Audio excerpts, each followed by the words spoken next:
Dizem que entre as áreas do Japão onde comumente caem nevascas, habita um espírito, um yokai, que seria de um perigo extremo. Geralmente é a última coisa que as pessoas, principalmente homens, veem em suas vidas. Um ser, um espírito absolutamente impiedoso que seduz pela sua indescritível beleza, tanto da sua própria aparência quanto da sua voz, que encanta até os corações mais rígidos. Porém, não se engane, pois por fora pode parecer bonito, mas por dentro é terrível. Chamam esse ser de Yuki-onna, a Mulher da Neve. Ela é retratada de diferentes formas dependendo da região do Japão em que você conhece, mas todas as lendas e contos retratam ela da mesma forma. É o espírito de uma mulher com a pele muito pálida, que se camufla em meio à neve. Essa mulher seria tão bonita que encantaria praticamente qualquer homem que a visse, e isso faz parte da sua isca. Ela estaria vestindo um kimono branco esvoaçante e quase translúcido, que combinaria com a palidez da sua pele, apesar de, em outras lendas, ela aparecer completamente nua, mesmo em meio à neve e o frio congelante. Em todos, ou pelo menos na maioria dos contos, ela seria uma mulher alta, magra e com cabelos lisos, longos e negros, fazendo contraste com a sua pele e o kimono.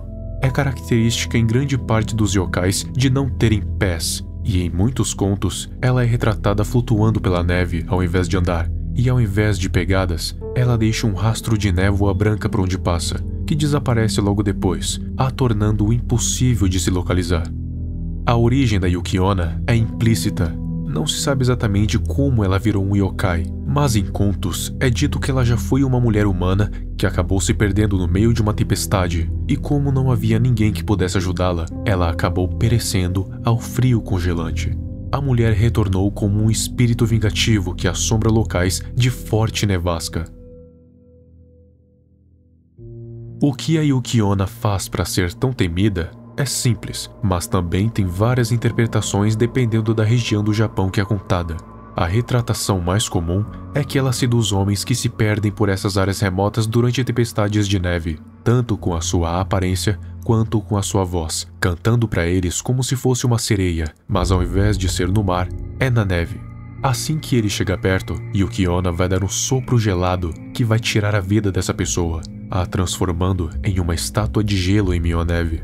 Outros dizem que ela simplesmente faz com que os viajantes se percam no meio da neve até que morram de hipotermia. Mas ao mesmo tempo que Yuki-onna é temida, ela também é amada por muitos, já que mesmo que as suas vítimas tenham morrido em meio à neve, os seus corpos foram encontrados com um sorriso no rosto, o que implica que mesmo que elas tenham morrido de frio, Yuki-onna ficou com eles até o fim, os confortando até que sua força vital deixasse o seu corpo. Isso não a torna menos perigosa, mas a torna mais humana, vamos assim dizer. Mas existem outras versões que retratam ela como sendo simplesmente um mal puro e sem compaixão, que se alimenta da alma de qualquer homem que passe por lá, muitas vezes atuando como um súcubo, um tipo de demônio que rouba a alma de homens através de relações sexuais, ou no caso da Yuki-onna, um simples beijo gelado já é o suficiente para drenar a sua vida. Ela não se limitaria somente a florestas, mas também entraria na casa das pessoas usando um sopro gélido para abrir a porta, e sem acordar ninguém, ela lança o mesmo sopro nas pessoas que ainda estão dormindo, levando as suas vidas consigo. Embora algumas lendas digam que ela precise ser convidada, aí a aparência ajuda, e ajuda muito. Em outras histórias, ela levaria um recém-nascido em seus braços e fingiria ser uma mãe desesperada que estava morrendo de frio, e quando encontrasse uma alma bondosa, ela entregaria este recém-nascido e desapareceria. Só que a partir daí, essa alma nunca mais encontraria o caminho de casa e morreria com a criança em seus braços, o filho de Yuki-onna. Quem é mais suscetível a essa tática são pais que sempre quiseram ter um filho, mas nunca conseguiram.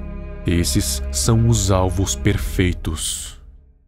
Porém, existem outras lendas que dizem que a Yuki-onna não seria todo esse mal, e seria capaz de sentir compaixão pelos humanos, claro, se esses a agradassem de alguma forma. E, em alguns casos raros, a Yuki-onna pode acabar se apaixonando por algum humano, e com esse ter uma família. mas são casos raríssimos, quase nulos. Ela seria piedosa, mas não seria boazinha. Então, entre não se encontrar ou depender da sorte, prefira nunca se encontrar com Yuki-onna. Seus critérios para poupar uma alma são desconhecidos, mas acredito que tem a ver com a aparência. Se a aparência do humano lhe agradar, ela a deixará vivo. Mas se ele tiver uma aparência desagradável ou for muito velho, aí não tem muito o que fazer. Não tem para onde fugir. Eu acredito nisso porque há um conto que um rapaz chamado Minokishi estava nas montanhas de uma pequena cidade no interior do Japão com seu pai Mosako. Dizem que eles estavam caçando coelhos, outros dizem que eles estavam catando lenha. Mas independentemente disso, eles estavam vagando pelas montanhas quando uma nevasca começou a acontecer. E eles tinham que achar um abrigo rápido, senão eles iriam morrer de frio. Eles chegaram até uma balsa, mas o barqueiro tinha deixado o barco do outro lado do rio. E definitivamente não era o bom dia para nadar. Felizmente, eles se depararam com uma cabana no topo da montanha, que era a casa do barqueiro. Não era o local mais convidativo do mundo, já que a cabana estava caindo aos pedaços, num estado de abandono completo, mas era melhor que nada. Então, eles resolveram passar a noite ali. Embora eles tivessem um teto, não tinha lenha na fogueira, e as que eles tinham estavam úmidas demais para fazer fogo, então eles teriam que dormir no frio. E seus casacos também não ajudavam muito, porque assim como a lenha, eles também estavam úmidos. Como Mosako já estava muito cansado, ele caiu no sono bem rápido. Já Minokishi teve mais dificuldade por causa do vento que assoviava quando passava entre as madeiras soltas da cabana, mas com muito custo conseguiu dormir. O seu sono não durou muito tempo, porque no meio da noite, ele foi acordado com um vento gelado no seu rosto e olhando, viu que a porta foi aberta, a mesma porta que eles tinham vedado para que não abrisse durante a noite, ou seja, alguém tinha aberto. Olhando para seu pai, viu ao lado dele uma mulher alta, magra e principalmente pálida. Ela tinha cabelos longos e negros, e apesar da sua bela aparência, seus olhos eram amarelos e brilhantes, quase ofuscantes. Essa mulher estava inclinada sobre seu pai, que ainda continuava dormindo mesmo com o frio.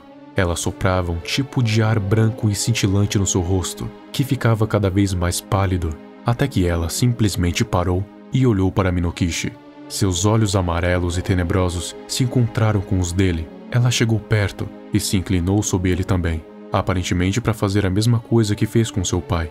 Mas surpreendentemente, ela não fez, e sim falou para Minokishi que pela sua aparência jovem e agradável, ela não o mataria naquela noite, mas com uma condição: se ele falasse para alguém, qualquer pessoa, mesmo que seja para sua própria mãe, ela saberia e o mataria na mesma hora.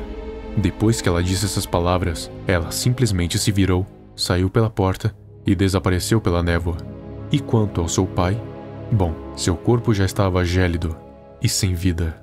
Na manhã seguinte, ele voltou ao vilarejo e contou sobre tudo o que tinha acontecido, menos o seu encontro com a tal mulher.